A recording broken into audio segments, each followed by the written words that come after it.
She stood on the asphalt shoulder of the highway, the rain plastering her white shirt to her skin, turning the cheap fabric translucent and cold. The red vest, usually a symbol of her employment at the Onyx Lounge, now felt like a heavy, sodden target painted on her back.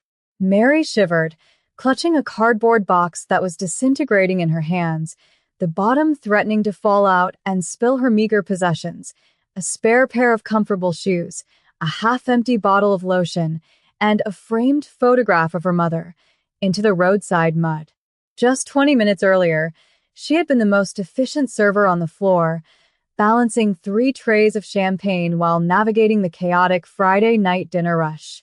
Now she was a statistic, an unemployed immigrant woman walking home in a thunderstorm because she couldn't afford the cab fare that would cut into next week's grocery budget. The headlights of passing cars blinded her, momentary flashes of brilliance that only made the returning darkness feel heavier, more oppressive. It wasn't just that she had lost her job, it was the way it had happened. The memory was still stinging fresh, playing on a loop in her mind like a nightmare she couldn't wake up from.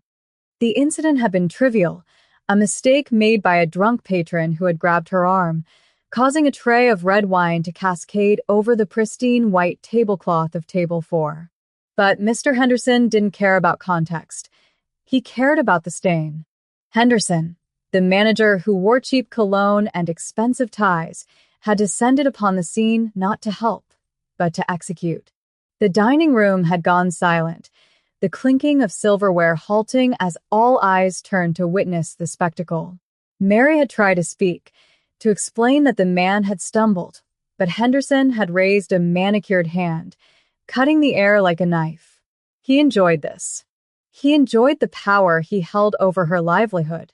"You are clumsy, you are unrefined, and you are finished," he had hissed, loud enough for the VIP section to hear, his voice dripping with that specific brand of cruelty reserved for those who believe they are untouchable. He stripped her of her dignity before he stripped her of her badge, demanding she leave immediately, mid-shift, without her tips.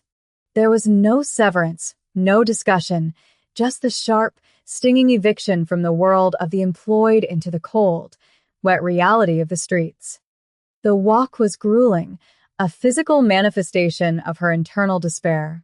Every step Mary took in her black work trousers, which were now soaked to the knees, felt like walking through quicksand. The wind howled, whipping her braided hair against her face, stinging her eyes. She wasn't crying. She had promised herself long ago, when she left her home country to build a life here, that she wouldn't cry over jobs that didn't love her back, but the rain did a good job of mimicking tears.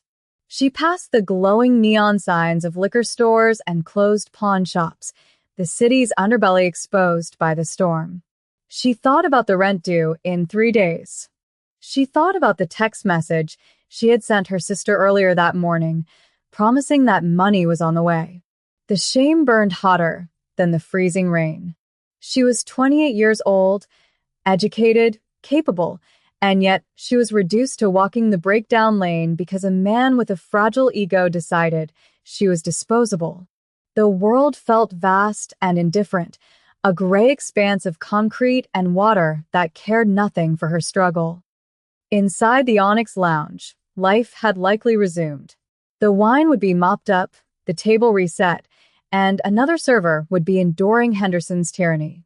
Mary felt a phantom ache in her feet, the muscle memory of a 12-hour shift that had been cut short.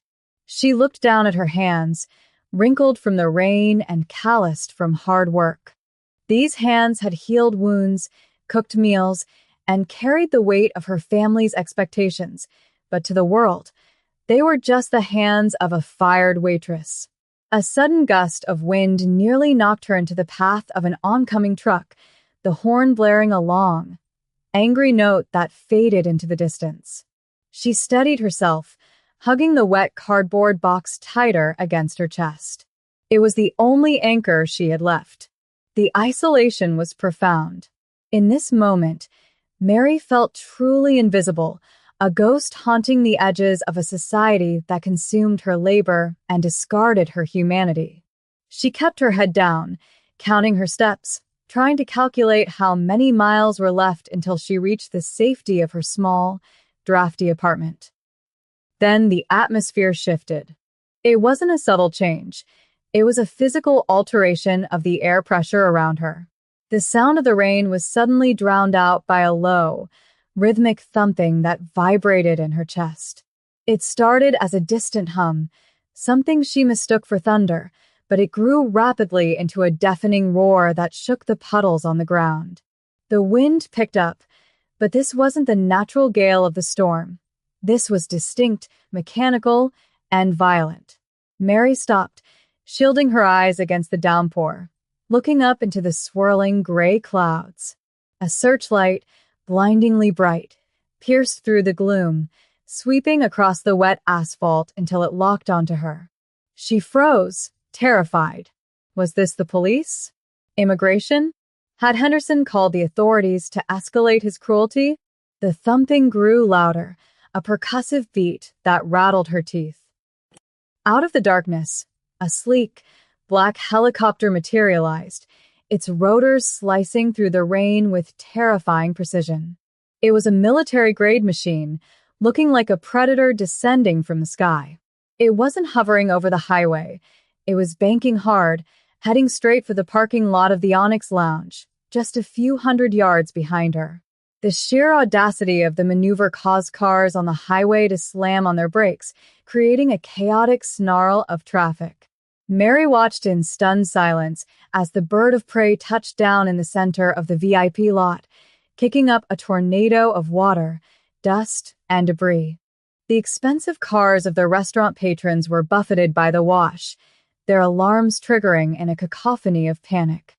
This wasn't a medical extraction. This was an invasion. The force of the landing blew the sign of the restaurant sideways. Inside, she could see the silhouette of the dining room erupt into chaos, patrons pressing their faces against the glass, witnessing a scene straight out of an action movie. The side door of the helicopter slid open before the skids even fully settled on the pavement. Figures in dark tactical gear poured out, moving with the synchronized lethality of a special forces unit.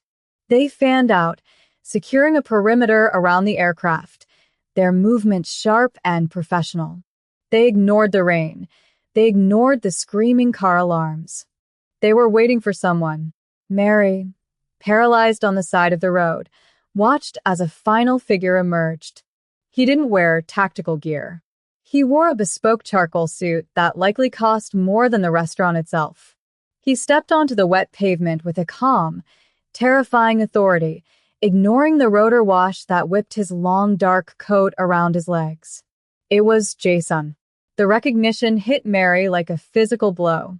She hadn't seen him in 6 months, not since the night she had found him bleeding in the alley behind her old diner job and, against all common sense, had stitched him up and fed him soup instead of calling the cops. He looked different now, healthier, sharper, and infinitely more dangerous. Mr. Henderson, seemingly unable to resist the proximity to power, came running out of the restaurant's back entrance, a busboy holding an umbrella over his head that immediately turned inside out. Henderson looked frantic, his face a mask of obsequious panic. He clearly thought this was a VIP guest, perhaps a billionaire or a foreign dignitary who had decided to drop in for dinner. He rushed toward the perimeter, waving his arms, shouting something that was lost in the roar of the engines. He was trying to bow and direct traffic at the same time, a pathetic display of servitude. Mary saw Jason stop. He turned slowly toward Henderson. Even from this distance, the body language was clear. Jason was the apex predator, and Henderson was a noisy insect. The bodyguard stepped aside, allowing the two men to face each other in the pouring rain. Mary took a step forward, drawn by a magnetic pull she couldn't explain. She needed to see this. She needed to understand why the man she had saved was descending from the sky like a vengeance god. Jason didn't shout. He didn't need to. The quiet menace of his presence was enough to silence the storm itself. He stared at Henderson, who was now babbling, pointing at the restaurant, offering the best table in the house. Jae-sun simply raised a hand, and one of his guards stepped forward, shoving a terrified Henderson back a step. The Korean crime lord looked around, scanning the area with eyes that missed nothing. He looked at the restaurant, then at the terrified staff huddled in the doorway. He looked displeased. He looked furious. Then, his voice cut through the noise, amplified by the sheer force of his command. "Where is the waitress?" he demanded. The words were simple, but the tone suggested that the wrong answer would result in the building being leveled. Henderson blinked, confused. He stammered, looking back at his staff. "Waitress? We have many. Table 5? The blonde." Jae-sun stepped closer, invading Henderson's personal space until the manager was trembling. "The one in the red vest," Jae-sun clarified, his voice dropping to a lethal whisper. "The one with the hands that heal. Where is she?" Henderson went pale. The realization dawned on him. The woman he had just thrown out like garbage was the object of this powerful man's search. Panic set in. She was let go. just now. Incompetent. She left. Henderson pointed vaguely toward the dark highway, trying to distance himself from his own action. "She walked that way. She's nobody." The look on Jae-sun's face shifted from irritation to a cold, focused rage. He looked in the direction Henderson pointed, his eyes narrowing as they pierced the darkness. The searchlight from the helicopter swung around, following his gaze, sweeping the road until it illuminated Mary. She stood frozen in the beam of light, soaking wet, the red vest vivid against the gray night. Jae-sun didn't wait. He didn't check for traffic. He simply started walking toward her, moving with a singular, intense purpose. He ignored Henderson, ignored the rain, ignored the armed guards who scrambled to keep up. He walked straight through the mud, his expensive shoes ruining, his eyes locked onto hers. As he closed the distance, the hardness in Jae-sun's face began to fracture, revealing something raw and desperate underneath. He wasn't just a mafia boss coming to collect a debt. He was a man who had been searching. When he reached her, he stopped inches away, oblivious to the water running down his face. Mary looked up at him, her heart hammering against her ribs. She was shivering uncontrollably now, a mix of cold and adrenaline. Jae-sun looked at the soggy box in her hands, then at her tear-streaked face. His expression darkened with a protective fury that made her knees weak. "I told you I would find you," he said, his voice surprisingly soft, an intimate rumble amidst the chaos. "Why are you walking in the rain, Mary?" He said her name like it was a prayer he had been memorizing. He reached out, his hand hesitating for a moment before he gently took the heavy, wet box from her trembling fingers and handed it to a guard without looking away from her eyes. "I was fired," she whispered, the reality of it feeling absurd in the face of this cinematic madness. "Mr. Henderson." He said I wasn't good enough. Jae-sun's jaw tightened, a muscle feathering in his cheek. He unbuttoned his suit jacket and took it off, draping the warm, heavy fabric over her shoulders. It smelled of sandalwood and gunpowder. "He is a fool who will be dealt with," Jae-sun stated, tucking the lapels around her to shield her from the wind. "But his mistake is my fortune. I need you, Mary. Not for charity. I have a situation, a negotiation tonight that requires trust. And I trust no one else to pour my wine. I trust no one else to watch my back." He looked at her with an intensity that transcended the professional. This wasn't just about service, it was about survival. He offered her his hand, palm up, the rain pooling in it. "Come with me. Leave this place. You will never walk home in the rain again." Mary looked at his hand, then back at the restaurant where Henderson stood watching in horror. She looked at the red vest she was wearing, the symbol of her servitude, and then at the man offering her a kingdom. She took his hand.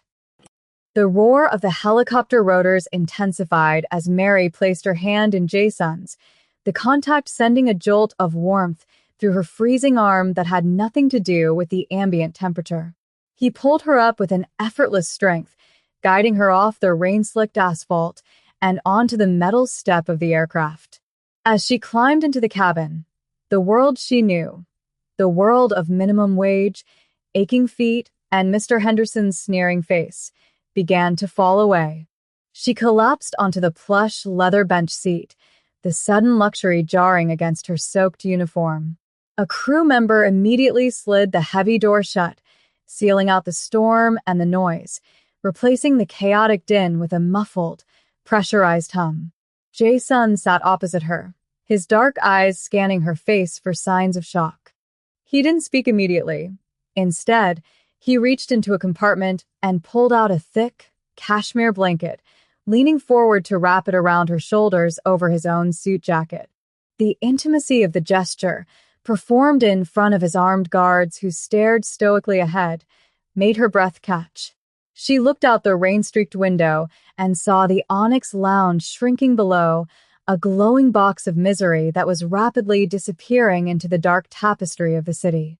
Henderson was just a speck now, a microscopic tyrant in a kingdom of asphalt, while she was ascending. Jason handed her a headset, his voice coming through clear and calm, cutting through the static in her mind. "We are 5 minutes out," he said, not to the pilot, but to her. "Mary, I apologize for the theatrics. But time was a luxury I did not have. Tonight is the Red Dragon Summit. The heads of the 3 families are meeting to discuss territory. It is a dinner, a peace offering. But peace is often just a pause between wars." He paused, his gaze intensifying. "They will have their own servers, their own tasters. I cannot trust them. I need someone who understands the flow of a room, someone who can spot a threat before it happens. I remembered how you stitched my side in that alley with a sewing kit and vodka. I remembered how you noticed the shadow of the man who stabbed me before he even moved. You have the eyes of a survivor. Tonight, I need those eyes." The helicopter banked sharply, the city lights tilting on a vertical axis, revealing a towering spire of glass and steel that pierced the cloud layer, the Skyline Sovereign Hotel. This was the venue, a neutral ground for the city's most dangerous men. They landed on the rooftop helipad, the wind whipping around them as the doors slid open. This time, however, Mary didn't feel the cold. She felt a surging sense of purpose. She was ushered not into a kitchen or a service entrance, but into a private penthouse suite that served as a staging area. A team of stylists and tailors was waiting, but Jason waved them off with a sharp command in Korean. "No," he said, turning to Mary. "Keep the vest. Keep the shirt. Clean them, dry them, but do not change who you are. They expect me to bring a model or a silent servant in silk. I am bringing a professional." He wanted her to look like exactly what she was, a worker. It was a power move, a statement that he valued competence over aesthetics. Mary stood before a floor-to-length mirror while an assistant quickly blow-dried her shirt and pressed the wrinkles from her red vest. She looked at her reflection. The exhaustion was still there, etched around her eyes, but the fear was gone. She adjusted her collar, the same motion she had done 1,000 times before a shift, but this time the stakes weren't tips. They were lives. She watched Jason check a firearm before tucking it into his waistband and buttoning his fresh jacket. He caught her eye in the mirror. "Just pour the wine, Mary," he said softly. "And watch the hands. Always watch the hands," she nodded, the training of a decade in high-pressure dining rooms merging with the adrenaline of the moment. She wasn't just a waitress anymore. She was an asset. The summit took place in a private dining room that felt more like a vault than a restaurant. The walls were lined with soundproof velvet, and the only light came from a massive crystal chandelier and the panoramic view of the storm-lashed city below. 3 men sat at a round table, each accompanied by a silent bodyguard standing in the shadows. There was Mr. Tanaka, an elderly man with fingers missing on his left hand, Sergei, a massive Russian whose breathing whistled through a broken nose, and Jae-sun, who took his seat with the predatory grace of a panther. Mary stood by the sideboard, where a bottle of Chateau Margaux 1996 had been decanted. The air in the room was so thick with tension it felt viscous. She moved with a silent, rhythmic efficiency she had perfected over years of dodging kitchen collisions. She approached the table, the bottle cradled in her hand, a white napkin draped over her forearm. As she poured for Tanaka, she noticed the way his bodyguard shifted his weight to the balls of his feet. She poured for Sergei, noting the slight tremor in his hand as he reached for his water glass. Not fear, but withdrawal or anticipation. Then she moved to Jae-sun. As she poured the ruby liquid, she saw it, a subtle glance from Sergei's bodyguard toward the service entrance, a microscopic nod. It wasn't part of the service flow. It was a signal. Mary didn't flinch. She finished pouring, gave the bottle a perfect quarter turn to prevent a drip, and stepped back into the shadows. But she didn't retreat to her station. She moved slightly to the left, positioning herself between the service door and Jae-sun, pretending to adjust a stack of plates. Her senses were dialed to 11. She could hear the ice melting in the buckets, the leather creaking, the heartbeat of the man next to her. The conversation at the table was polite, coded in metaphors about shipping lanes and construction permits, but the violence was bubbling just beneath the surface. Sergei raised his glass for a toast. To new partnerships, he rumbled, his voice like gravel. And to the end of old grievances, it was the cue. Mary saw the service door handle turn, too slowly. A server wouldn't be that tentative. Simultaneously, Sergei's hand dropped below the table, not toward his napkin, but toward his ankle. The timing was synchronized.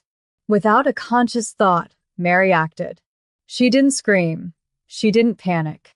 She grabbed a heavy silver water pitcher from the sideboard and, with the precision of a major league pitcher, hurled it not at the men, but at the massive crystal centerpiece in the middle of the table.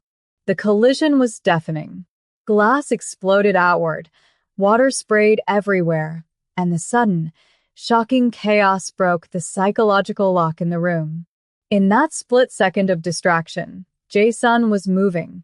He saw what Mary had seen, Sergei's drop, and he lunged across the table, pinning the Russian's hand before he could draw the weapon taped to his calf. The service door burst open, and a gunman rushed in, but he hesitated, confused by the shattered centerpiece and the water. That hesitation cost him his life. Jae-sun's guards dropped him before he cleared the threshold. The room froze. Silence returned, heavier than before, broken only by the dripping of water from the table. Jae-sun stood over Sergei, a steak knife pressed against the Russian's carotid artery. But his eyes were on Mary. She stood calmly by the wall, hands clasped behind her back, her red vest spotless amidst the wreckage. "My apologies for the clumsy service," she said, her voice steady, cutting through the violence. "I believed there was a fly on the table." The aftermath was a blur of rapid-fire negotiations, but the dynamic had shifted irrevocably. Sergei was escorted out in disgrace, his territory forfeit. Tanaka, impressed by the audacity of the countermove, pledged his allegiance to Jae-sun. But the true victory came an hour later, back on the ground. The rain had stopped, leaving the city scoured clean. The helicopter touched down again in the parking lot of the Onyx Lounge. It was 2 a.m., but the lights were still on. Jae-sun walked Mary to the front door, his guards flanking them like a royal escort. He pushed the doors open. The staff was cleaning up, and Henderson was in the office, counting out the till. When he saw Jae-sun and Mary, he nearly swallowed his tongue. He stood up, knocking over his chair. "Sir." I didn't expect." Jae-sun ignored him, walking straight to the middle of the room. He snapped his fingers, and a lawyer in a sharp gray suit stepped forward, placing a document on the nearest table. "Mr. Henderson," Jae-sun said, his voice echoing in the empty restaurant. I have just purchased the building and the land and the debt this business carries. Henderson turned the color of old milk. Purchased? But Why? Jason turned to Mary, gesturing to her with an open hand. Because you fired the only person who knows how to run this room. You fired the woman who saved my life twice. Once with a needle and once with a pitcher of water. He stepped closer to Henderson, looming over him. You are relieved of your command. Get out.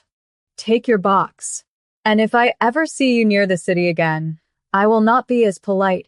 Mary watched as Henderson, stripped of his arrogance, scrambled to gather his things, shoving staplers and pens into a plastic bag, the mirror image of her own exit hours earlier. As he shuffled out the door, the remaining staff, busboys, bartenders, dishwashers, slowly started to clap. It wasn't a polite golf clap. It was a raucous, vindictive applause that grew into a cheer. 1 year later, the Onyx Lounge was gone. In its place stood the Red Vest, the city's most exclusive supper club. The line to get in wrapped around the block every Friday night. Inside, the lighting was warm, the music was jazz, and the service was impeccable. Mary moved through the room not as a server, but as the owner. She wore a tailored red suit, a nod to her past, but the fabric was silk and the cut was Italian. She stopped at table 4, the table where she had been fired, and poured a glass of champagne for a regular. She smiled, a genuine, radiant expression that lit up the room. Up on the mezzanine, watching from his private booth, sat Jason. They weren't just partners in business. The ring on her finger caught the light as she gestured to the staff. He raised his glass to her, and she winked back. She had built a sanctuary where competence was rewarded and loyalty was currency. She walked to the front of the house, looking out the window at the dry, safe street. She wasn't walking anymore. She was flying. And that brings us to you. We've all had a Henderson in our lives, someone who couldn't see our value because they were blinded by their own insecurity. But remember Mary's walk in the rain. The moment you think it's over, the moment you're holding that wet cardboard box, might just be the moment the helicopter is landing. Don't let the storm stop you. Keep walking, keep your head up, and be ready when your moment comes. Because true skill can't be fired. It can only be promoted. Subscribe if you're ready for your life to be changed forever, and share this story with someone who needs to hear that their rainy night is about to end.